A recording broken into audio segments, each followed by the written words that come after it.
We have had occasions to defend allegations of conflict of interest, lack of confidence, trust against the leadership of our finance ministry. The recent developments within our economy are of great concern to the greater majority of members of our caucus and our constituents. We have made our grave concern to the President through the parliamentary leadership and the leadership of the party without any positive response. We are by this medium communicating our strong desire that the President change the Minister of Finance and the Minister of State in the Finance Ministry without further delay in order to restore hope into the financial sector and reverse the downward trend in the growth of the economy. The summary of our concerns leads to a plea that the Minister of Finance, Honorable Kenneth Ofori-Atta, and the Minister of State of the Ministry of Finance, Honorable Charles Adwoa, be removed from office. We pray that this prayer will be carried to the presidency.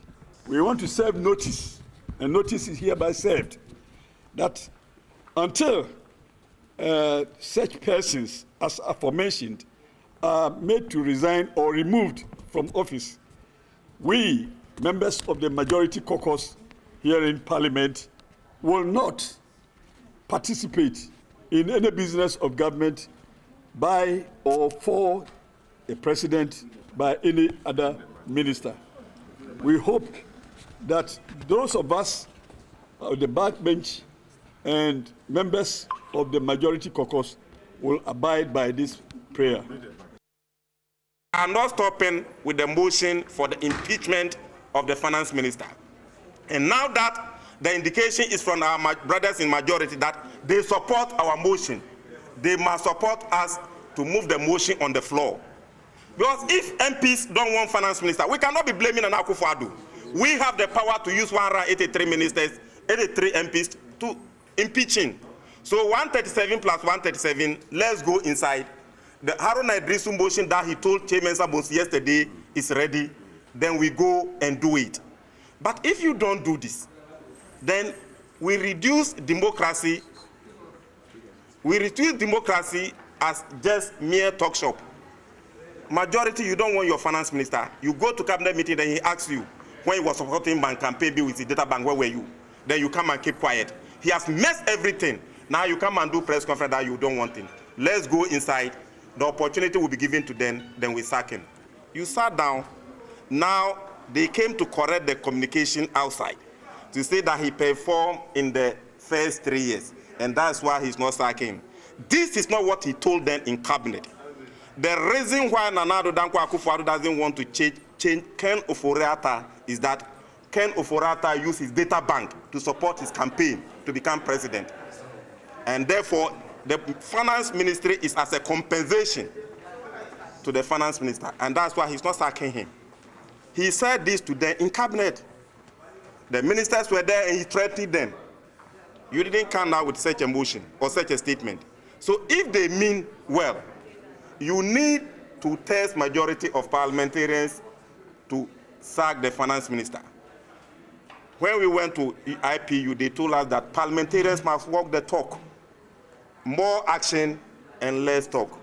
So it should not be majority coming to make a press conference, the minority coming to make press conference. If you have 137 minority, 137 plus 1 majority, and both sides believe that the finance minister... Welcome back. That's a lot that was going on in Parliament House yesterday. Minority speaking, majority speaking. Most of the members of Parliament were speaking with one voice, but they're coming from different parts or groups in the House.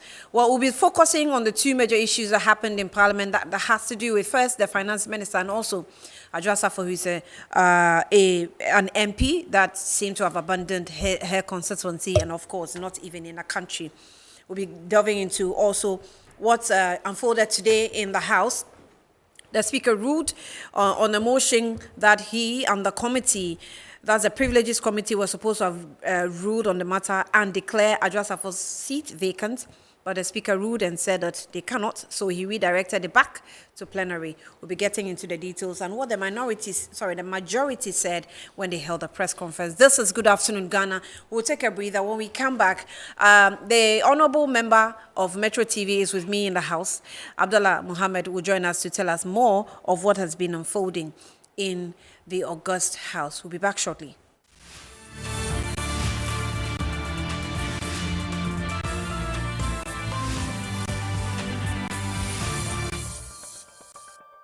Welcome back to Good Afternoon, Ghana. Let's now get into the details of what happened or what unfolded in the House. We have videos of the Speaker. Earlier on, we showed it in the news during the news beat section, and you saw the ruling as to how it went. We picked it live from the House. So you saw that the Speaker said a lot of things, quoted standing orders, and explained why the committee and the Speaker cannot take the decision on its own to declare Adwoa Safo's seat vacant. That's the Dom Kabinya seat.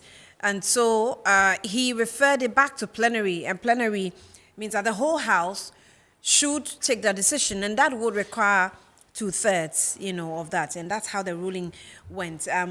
We will cross over and give you the details now, and then when we come back, let's take Oseiche Mensah. I think Oseiche Mensah Bonsu is the one that led the majority side after the Speaker ruled. Remember that at some point he was trying to debate the Speaker, and the Speaker said, "You cannot be debating us on this issue." So he held a conference, and something was captured. Let's have that. Okay, we're told that when it's ready, we'll give that to you. But let me introduce my colleague to you, the Honorable Member of Parliament for Metro TV, Abdullah Muhammad. You're welcome. Thank you very much, Annie. Give us a brief. What exactly?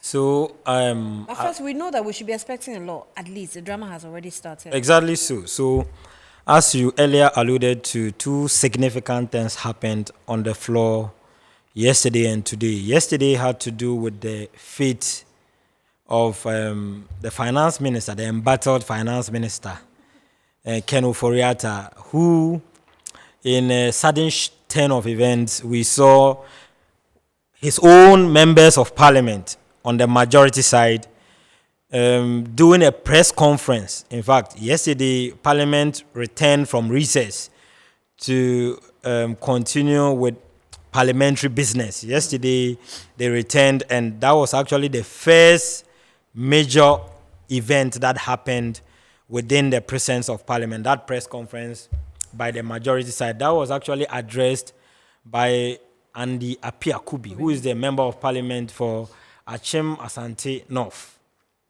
Now, in that press conference, he means no words in calling out the finance minister and making the media understand that they want the president to immediately fire the finance minister and a minister at the office of the finance ministry, Charles Edubwahini. Now, the reasons they gave about 5 reasons. And to box all those reasons together, essentially what the group was saying was that he was the one who should, in essence, take the blame for the current state of affairs. That's what the majority side is saying. And they are saying that if the president fails to relieve him of his post, they are not going to be in the House when any major government business comes to the House for Parliament to consider. That's what the majority said yesterday in that press conference, and we saw that bite we played earlier, addressed by the Member of Parliament. Then we came back to the floor, and Haruna Idrisu in his welcome address mentioned that they had already, filed a motion of censure awaiting the Speaker's approval so that it will be tabled before the floor for the House to collectively take a decision on whether Ken Ofori-Atta should be impeached as the Finance Minister of Ghana. So Minority Leader also made that point very clear. Then after he had said that in his opening remarks, we had a press conference by the Deputy Majority Leader, Alexander Afenyo-Markin, who also said that, look, if members on our side are saying that they have issues with the way Ken Ofori-Atta and Charles Edubwahini have handled the economy, we can't begrudge them. They are members of parliament and they have constituents who speak to them on daily basis about how they feel and how they are feeling the heat of the current economic conditions. So he said he wouldn't begrudge them, but at the executive level, they sure that a meeting will be held. So it didn't come to us as a surprise that later on in that day, yesterday, the president held a meeting behind closed doors where he engaged the leadership of parliament and explained to them that, look, I know there are fundamental problems facing the economy, but trust me, this gentleman you are calling for to resign has already led us into an IMF program. It wouldn't be prudent for us at this stage to pull him out.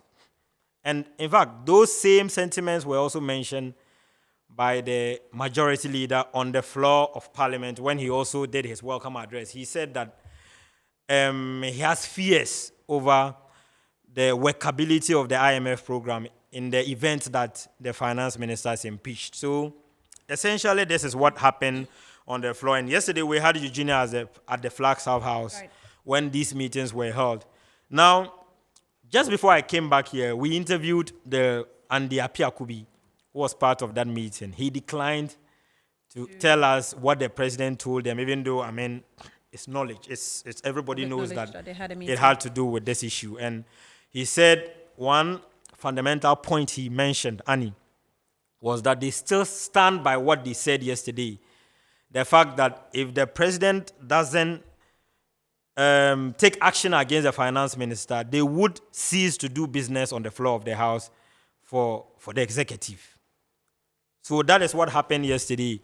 As we sit here, we don't know the extent to which the speaker would admit, or whether he's going to admit this motion that has been filed. Which has been filed by the minority group. The expectation is that eventually he's going to admit it, so that the minority leader would then again reiterate the basis for which they are calling for the head of the finance minister before the speaker would move to let the parliamentarians take action on the fate of the finance minister, Ken Ofori-Atta. So as we sit here, we can say that to an extent that the finance minister is an endangered species because his future is not very known as far as parliamentary business is concerned. They have the right, or they have the authority by the standing orders of parliament and the constitution of the Republican state of Ghana to impeach any minister of state in case they have any reason to suspect that the person is underperforming. 2/3 of parliament can proceed to move for a vote of censure. Abdallah, well, let's go to the videos and have what the producers have for us from Parliament today, actually. So what happened today? If we have any of the videos ready, let's have it played. The committee it will be authorized by the committee responsible for financial measures in Parliament whenever that committee is satisfied that there has arisen an urgent or unforeseen need for expenditure for which no other provision exists to meet the need. Now, when the committee has made a determination, the Finance Committee has made that determination and then authorized the minister to take the amount that he's looking for from the contingency fund, the Finance Committee must inform Parliament so that it will be part of our record. That report will come to Parliament by way of information. It is not for Parliament to debate it and adopt it. What would it mean if Parliament had a report from the Finance Committee, debated it, and said to the Finance Committee that what we did was wrong? Would the Finance Committee and the Finance Minister have maybe expended the monies of the country without authority? In that case, the Finance Committee will be charged with causing financial loss. Do you understand what I'm saying? That's what I'm saying, that this, like the provision in the under 1771, should tell us that the report from the committee should come by way of information to us. it is not for plenary to make any determination whatsoever on it. So the Speaker is totally wrong. Now, the other one that, for whatever reason, he didn't dwell much on, because he was trying to make a distinction that, oh, in 1771, there's no referral from plenary to the committee. The minister can see the committee himself. So it is not a referral from the chamber to the committee. Now let's come to 106.13 that he conveniently shied away from. Article 103, clause 13 provides, where it is determined by a committee of parliament appointed for the purpose that a particular bill is of an urgent nature, the provisions of the preceding clauses of this article, other than clause 1 and paragraph A of clause 2, shall not apply. And accordingly, the President shall give his assent to the bill on its presentation for assent.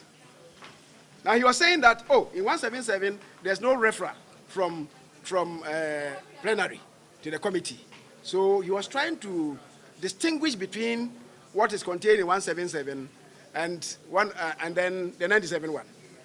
106.1 deals with bills which are referred to committees in plenary for them to make a determination as to whether or not it is urgent. Have you ever seen in this house that the committee makes a determination that, oh, this is an urgent bill, and plenary then debates that, oh, we don't agree with you, it is not urgent? Have you ever seen that? No. The Speaker is totally wrong in his understanding of the law. And that is why I repeated that he has sent us on a very obsequious journey. It's not helpful to the growth of Parliament. And as I said, on just one matter, he has given two contradictory rulings. What are we seeing in this Parliament?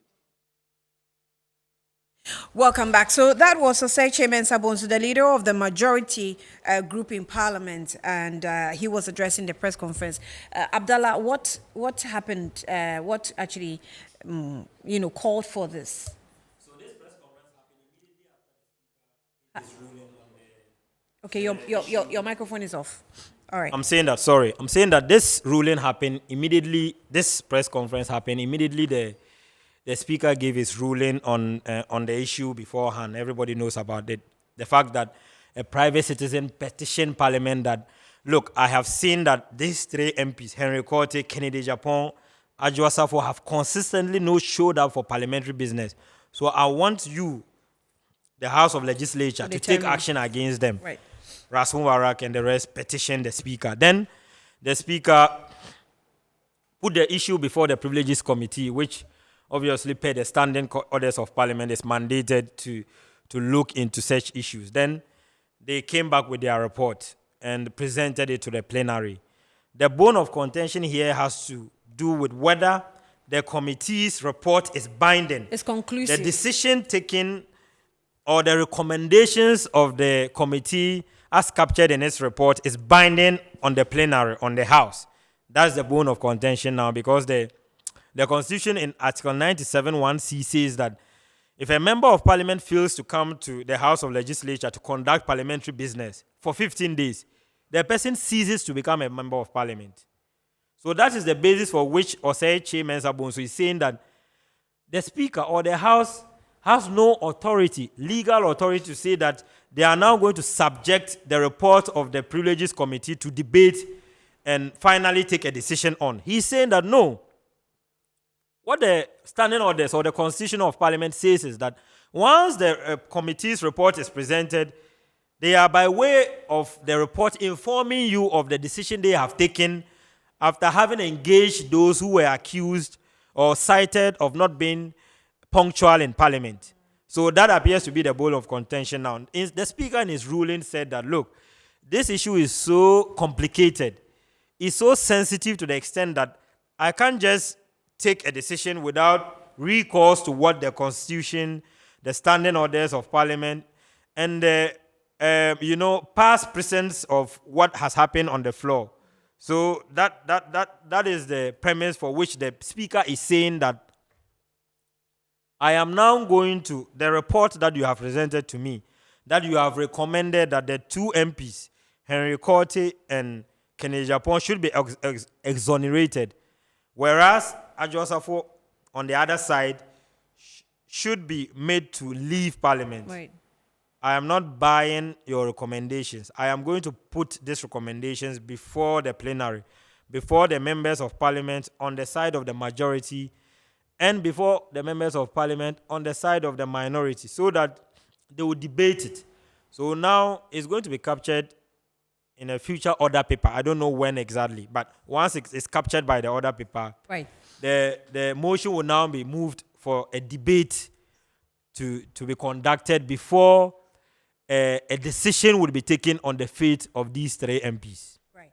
So that is what angered Osechimen Sabunsu. Yes. Okay. Who did not take it lightly. In fact, when the speaker ruled, you would have realized that he stood up on his feet and said the speaker's ruling is he used a terminology, Yeah, and which the speaker found very offensive, he and said told him it's unfortunate. yes, it's unfortunate, He said very it's good. unfortunate, He right. said it's unfortunate, and the speaker told him that it Cannot wasn't describe my ruling as exactly. You unfortunate. cannot contest my ruling. Yes, and- you and can he said only it's not come for under debate. substantive motion, which the majority leader has said he will subsequently do. Okay. Let's go on to the phone lines. We have Dr. Smart Sapon, who is a director, Institute of Research, Innovation and Development, KNUST. He's joining us via Zoom. Doc, thank you for your time. You're welcome to Good Afternoon, Ghana. Hi, Annie. Good afternoon. Trust Right. you are well. I am well. Thank you. So first of all, comment on the two main issues that seems to have come up in Parliament right on the day Parliament resumed. Yes, grateful for your time and thanks for having me. My university is Kumasi Technical University. I think you mentioned our sister university, Kwame Nkrumah University. Right. Right. Thank you. Sure, most welcome. Great. Yeah, so Parliament is back, and Annie, they've been back with issues. They are like Kweku Frimpong. They brought two major issues, and they've taken the center stage of all discussions here in Ghana just about the time they resumed. On Adwoa Safo's case, I think the matter has just been raised. The speaker has given his ruling. The majority leader has disagreed. Of course, he's entitled to his disagreement. They will battle it out, and we would see where the string would turn. But they keep saying that Parliament is a master of its own procedures and processes. They keep saying it. The majority leader on a number of occasions have said that. Both sides, speakers that have come and gone, have all stated once in a time that they are a master of their own rules. So, yes, this time I think where the majority leader is quite furious about is the speaker's rule as against provisions of the Constitution. They say when there is a disagreement between the privileges or orders of any structure sub judice to the Constitution, the Constitution takes dominance or precedence over. So, yes, let them battle it out in Parliament. If they disagree to the ruling of the Speaker and they want to take it for interpretation with the Supreme Court, I think it would have also helped the debate. I'm not for or against the ruling of the Speaker. He says that we are all in this house. So if there is anything that has been left for me to do, I want to rather share it with you so that we debate it and we decide on it by vote. If after voting day we count and majority of the members of Parliament have voted that Madam Adwoa Safo be asked to stay off Parliament, then so be it, even though the majority leader thinks that he has the authority from the Constitution to implement the decision of the committee that was established for that purpose. Yeah, you can say he has swerved it, but still he has swerved it within the remits of the law. So we will leave that one for them to battle it out, since they are masters of their own rules and procedures. Right. Hold on. Let me engage Benefsin, who is a poster, to give us his opinion on this issue, especially the Adwoa Safo. He may want to comment on the Ken Oforiatta issue as well.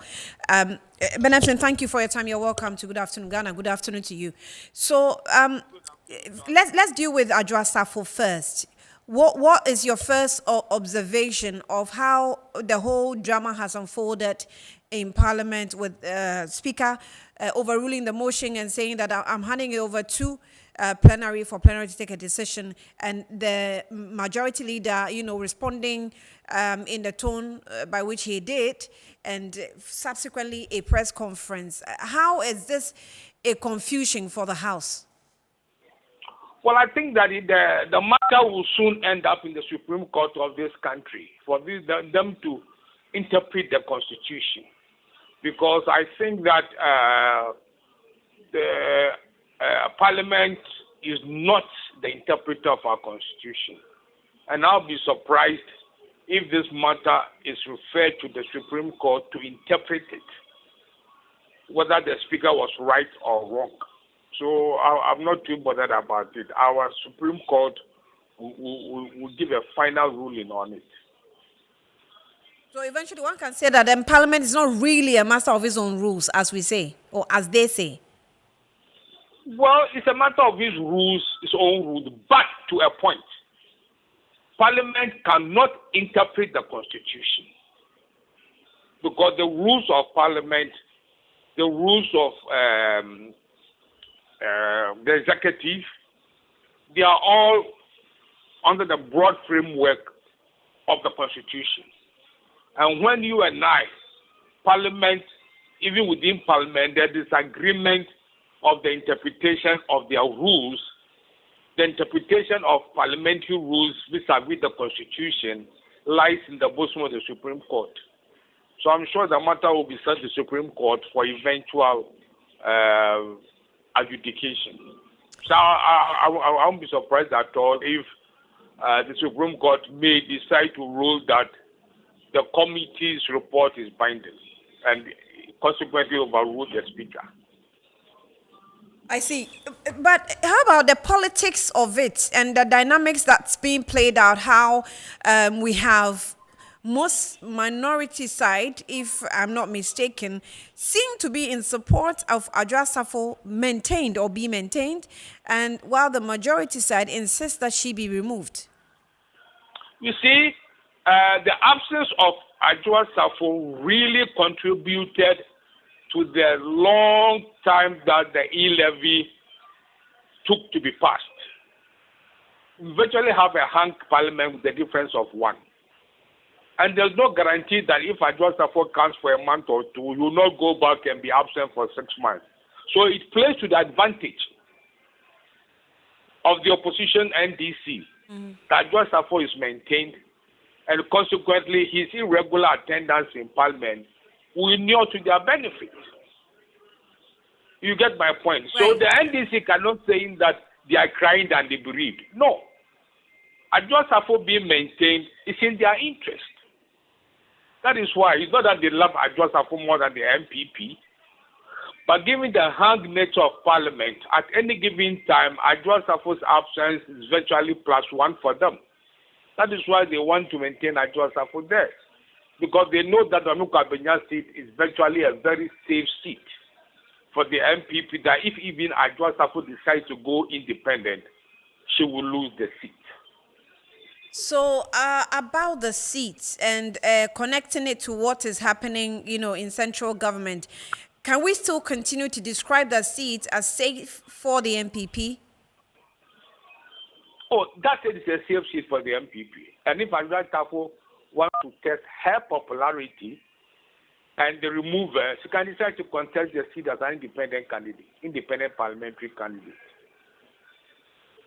And she could win. I'd be surprised if she wins. The MPP will retain the seat as a political party. Let's come to the issue of the finance minister, if you do not mind, because I know you're busy, but let's take a little bit of your time. So the calls for the finance minister also to step down, especially from or led by the majority side, how does it play politically? Well, I think that if you realize between yesterday and today has been the first time the Ghanaian cedi has not gone low, has not gone down against the US dollar. It tells you something. You know, the fact that the majority members of parliament who are with government are asking the president to either make him resign or sack him, there was a sort of stabilization of the value of the cedi. In Britain, Kwesi Kwarteng, the chancellor, sat down with the prime minister to draw the budget. When there was a backlash, the first thing the prime minister did was to sack Kwesi Kwarteng, eventually the finance minister of Britain, before she herself jumped ship. You can see, you checked for the past 2-3 months, this is the first time there hasn't been a massive drop in the value of the cedi against the US dollar. And one of the reasons was the possibility, you know, that kind of right will be removed. That's how the markets work. So how, as a party, aside the government or the president, who maybe a chunk of the responsibility lies with him, as a party, how do you think it will go for them? Do you think the minister may eventually resign? And if he doesn't, what steps should they take that will not necessarily affect the fortunes of the party so much? Well, it looks like it may come down to a showdown because yesterday the 80 MPs served notice that they will not take part in the debate on the 2023 budget.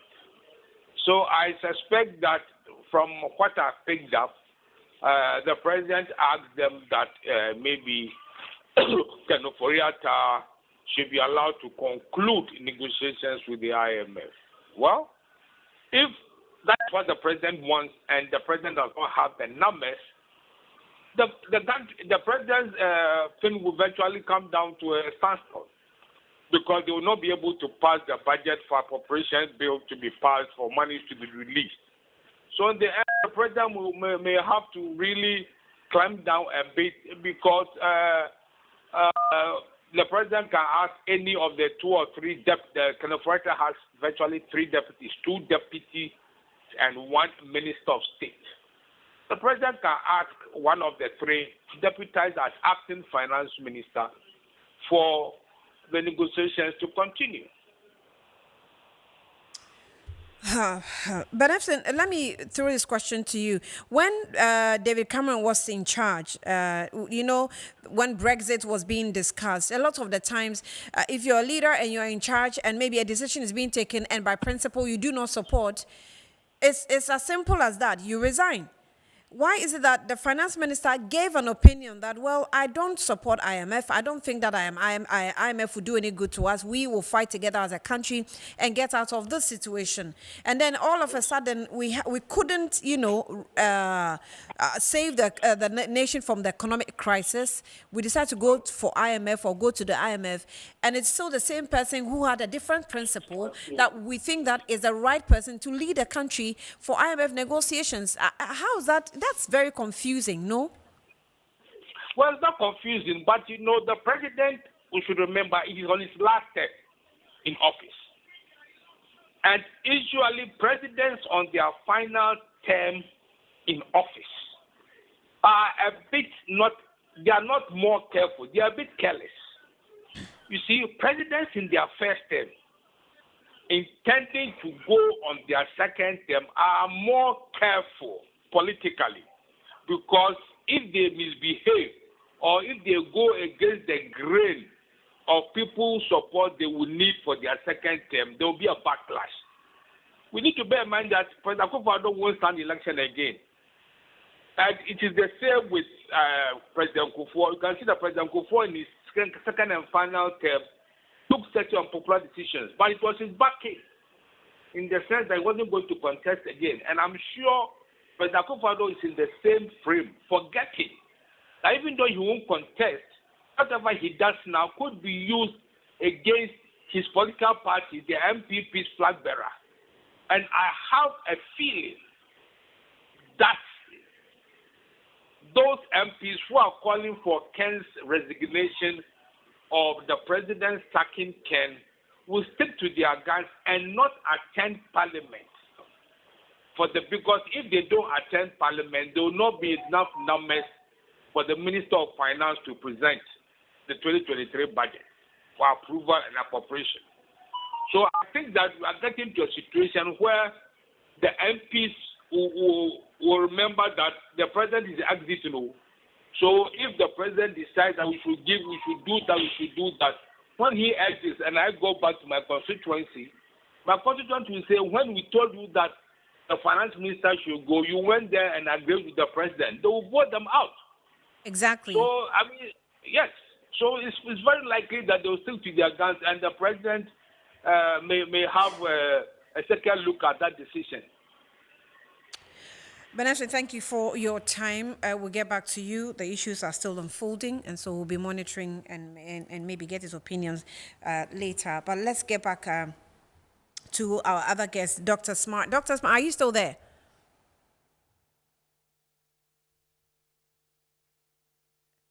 Hello, Dr. Smart Safo. Okay, I think we're having challenges with Zoom, but when it's restored, we'll get back to him. We're expecting to have Yusuf Hussaini. He's not been responsive yet. When he does, he will join us.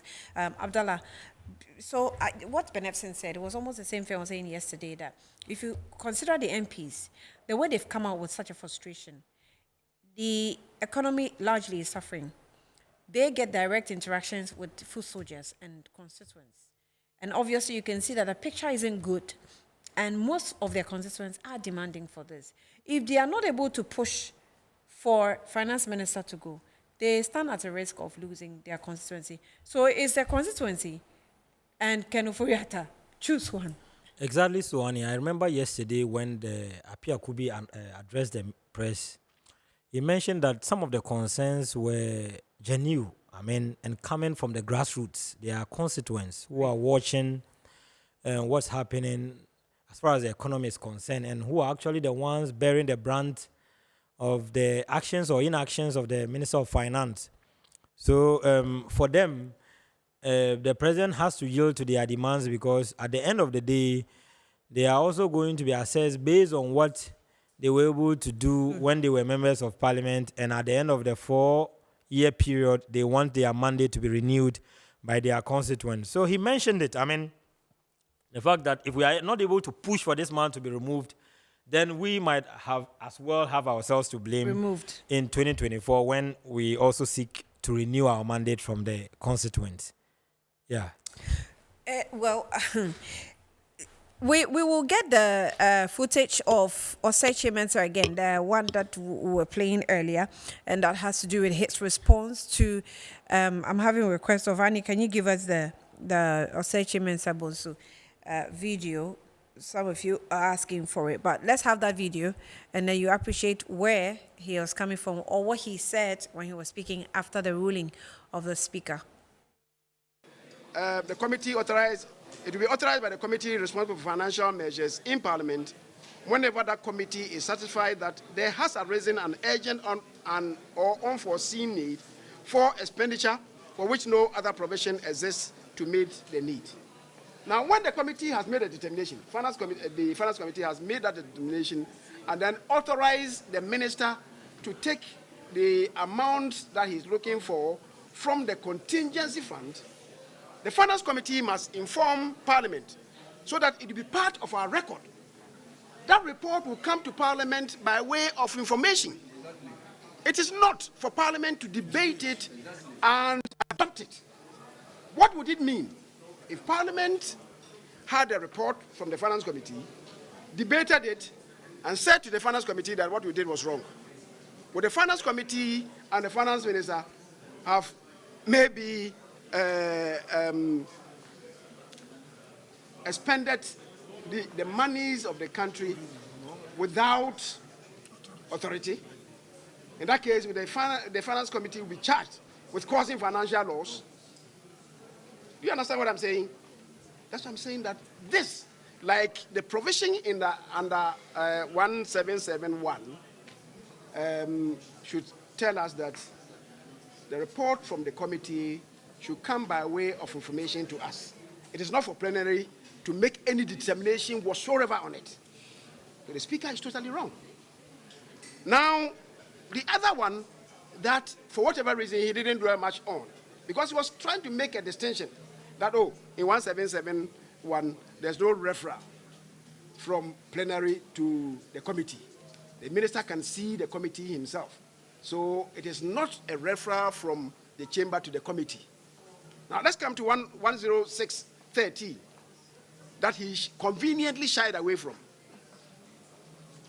Article 103, clause 13 provides, where it is determined by a committee of parliament appointed for the purpose that a particular bill is of an urgent nature, the provisions of the preceding clauses of this article, other than clause 1 and paragraph A of clause 2, shall not apply. And accordingly, the president shall give his assent to the bill on its presentation for assent. Now, he was saying that, oh, in 177, there's no referral from plenary to the committee. So he was trying to distinguish between what is contained in 177 and then the 97.1. 106.1 deals with bills which are referred to committees in plenary for them to make a determination as to whether or not it is urgent. Have you ever seen in this house that the committee makes a determination that, oh, this is an urgent bill, and plenary then debates that, oh, we don't... Welcome back. So that is the majority leader, Osei Chairman Sabunso there now. Dr. Smart Sapon, I still have my colleague Abdallah with me, but Dr.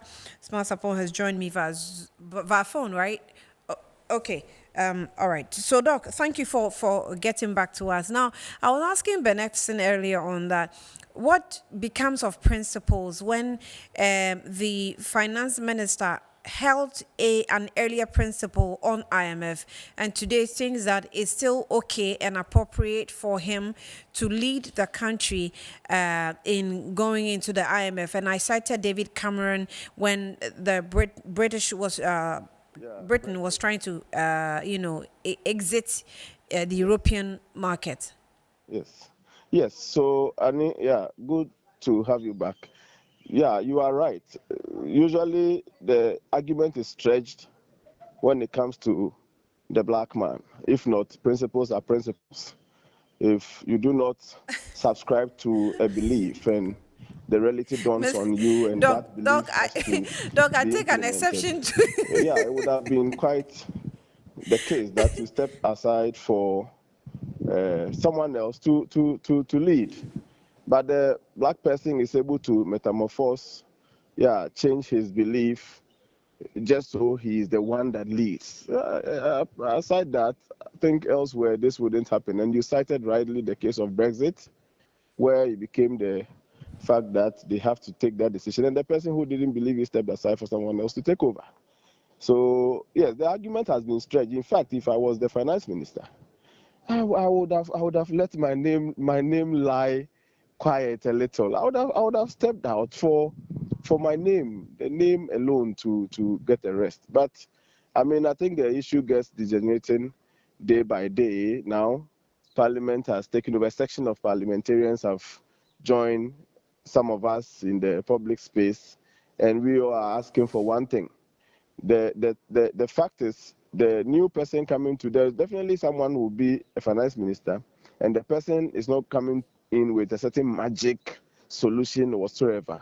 But whether or not the person is coming with the magic hands or not, the person in charge now seems to be to have lost control. Yeah, that is it. It is not because the person coming in is coming with one magic solution, but the one currently in charge, from the evidence before all of us and the hikes day in, day out, tells you, yeah, there's some loss of control. Yeah, I mean, let's. If I was Oforiatta, I would have let my name rest, step aside, let someone else come. If I still have some experience to share, I'll share with that person.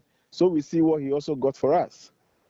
Yeah, so that is the case. But I mean, if straight to your question, it is not common in our part of the world that we would take a position, a principle, and stand by it. Yeah, for the sake of staying on power, we are ready to amend our principles. We are ready to change our stance to suit the occasion. We don't take a position and stand by it. Right. So, Doc, there's been the debate about um, the fact that Ken Oforiatta and his deputy Charles Adwoa are definitely not the cause of Russia-Ukraine war, which the government has used as reasons why we're where we are.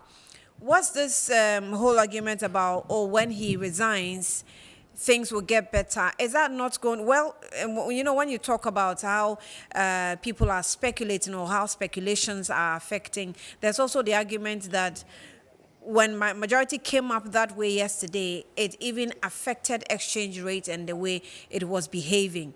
So, what is really going to be either a positive or a negative, response should he leave this position? Yeah, so we do not have a positive response with his being in office. So the whole argument is that yes, we wouldn't have called for a change if there were steps being taken known to all of us, and those steps are yielding the results.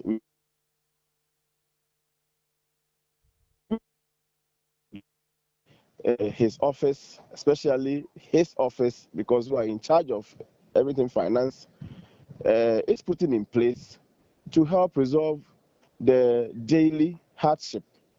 And these are purely economic and financial hardship. We are talking about foreign exchange, forex, which is purely under your watch, purely.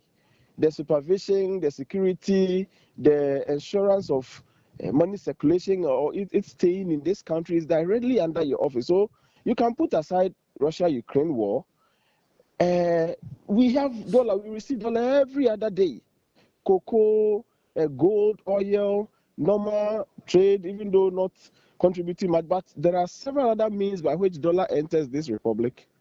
But then those who are to keep watch over it go to sleep, and the monies are repatriated back. Black market has dollar. The commercial banks or the banking system doesn't have dollar. It is somebody's responsibility. What we are saying is that, yes, Oforiatta may not be, Honorable Oforiatta may not be the cause or whatever of Russia-Ukraine war or COVID, but there are the little things that we expect him to do. Whether he is doing it or not, it is the output that shows, and the output is that things are getting worse day in, day out. And that is why the argument So you support the call that Oforiatta should step down? If I was Honorable Oforiatta, and I was told. So why? Okay, so the question is why are we not directing this stepping down to the president and rather Oforiatta? Because even according to the president, he is the one that formulated policies when he was coming into office. And these policies were capital intensive. Oforiatta came, and no matter how capital intensive they were, he did exceptionally well. In fact, he marked him excellent. That he was able to implement these policies, free SHS and others, which are all capital intensive. And so to him, in his opinion, Oforiatta is done exceptionally well. So if something is giving negative, indication, why not the president and Oforiatta? Yes, so the president has assigned some duties to the finance minister, and it may be possible that between the finance minister and the president, Oforiatta is performing his duties well. I mean, he's satisfying all the deadlines of the president. He's attending to him, even if he calls him at dawn. They say when you are taking an oath, it is only sickness that you take out. So maybe between him and the person who appointed him, the relationship is fine. His performance is excellent. But let the president or anybody else in power know that the concept of democracy is not about appointees satisfying the one who appointed them. The concept of democracy goes beyond satisfying one person and satisfying the general public to a large extent. Right. So the president will have to match the satisfaction that he has received from that person to the satisfaction that the general public are also receiving, and decide, especially under this democratic dispensation, the president should not be satisfied that an appointee is satisfying him and dissatisfying the rest of the public. Right. Yes. Right, Dr. Smart, thank you for your time. We'll leave it here and, of course, engage you later subsequently as, things continue to unfold. Dr. Smart Sapong is a Director, Institute of Research and Innovation at the Kumasi Technical University. My brother, our last words. We have a lot to do in Parliament anyway. Yes, so we await the determination of the fate of not just Ken Ofori-Atta but Adwoa Safo as far as parliamentary business is concerned. We are hoping that in the not so distant future, these issues will be tabled for the House to take a decision. Thank you. Thank you for your support as well. Thank you as well, viewers, for coming through. My time is up, so we'll wrap up here and then we'll bring you Good Afternoon Ghana again on Friday. But tomorrow we'll repeat what has been done.